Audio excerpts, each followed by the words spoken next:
Good morning, Findlay Dreamers. Good morning, Good Mrs. morning, Adams. Mrs. Adams.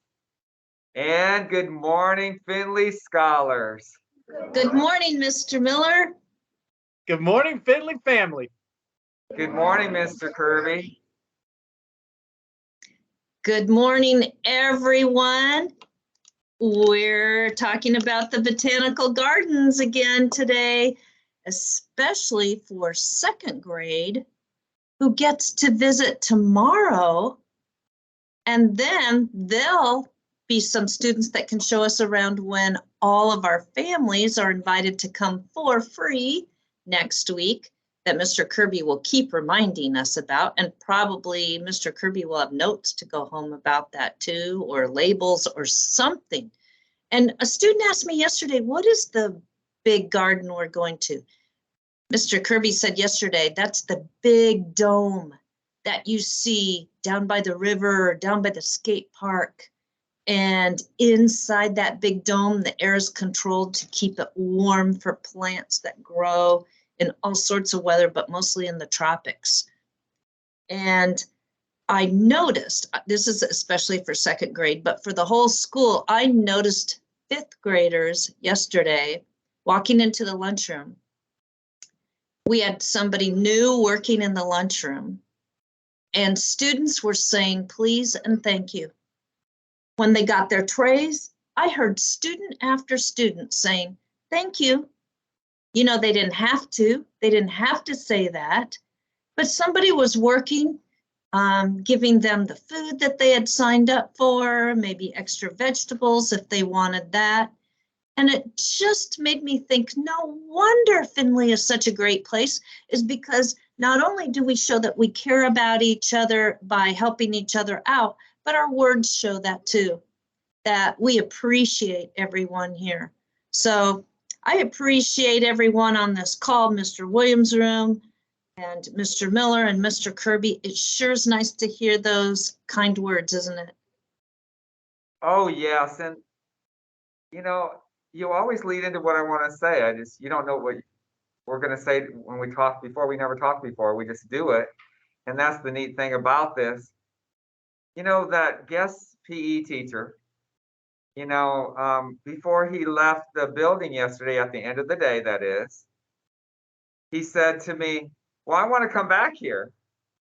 And Miss Cindy in the office said, she had his number and she would call him if needed. And he also said this, the reason why he wants to come back to Findlay is because it's peaceful. That was his wording. And so he was picking up on it, what it truly is like every day over here.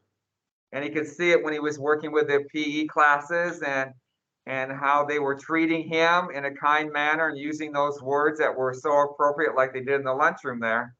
So I want to ask this class, what does it mean to be peaceful at Findlay? What have you seen and heard around here? Okay, come on up here. I want to make sure they hear your voice, Amelia. Come on up. Hey, what's peaceful about Findlay that you've seen and heard? Go really loud, please.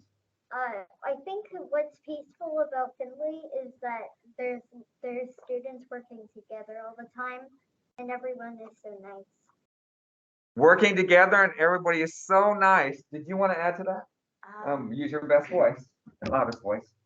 Maybe also being respectful. The students were respectful to the teacher and welcoming him. The greeting part, that you belong here even though we don't know you that well. I just think that's so beautiful, because we want to have everybody feel as comfortable as they can at Findlay and get what they need. Then we have, last but not least, a shout out. Come on up here. Sorry about that. Come on up here. I want to hear your voice. I have a shout out. Shout out. I have a shout out to the lunch ladies for making us breakfast or lunch every day. Breakfast Wow, and the lunch, they're doing lunch that. workers.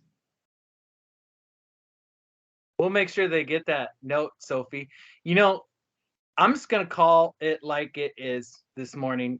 The underlying factor in all of this culture and climate that we have here is love. We love to be here. We have love for each other. We love learning, right? All of these things make it real easy to be kind and respectful and give space and learn from others. And that's why I absolutely love coming here every day. That's why I see it in the hearts and the smiles and the kind words. All of that stuff is so much more important than any one fact you'll learn. So I am just proud to be a part of a culture that focuses around the energy of love, because the Beatles said it best. All you need is love.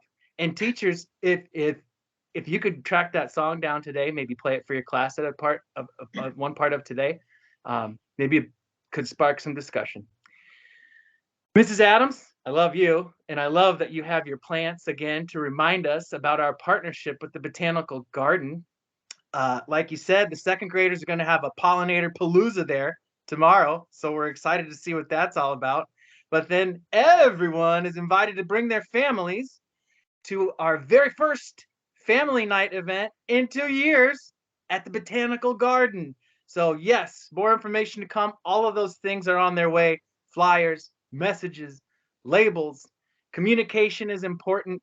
Keep up the kind words, because I'm going to tell you, this love's going to take you places, fourth grade. And someday you might find yourself in college.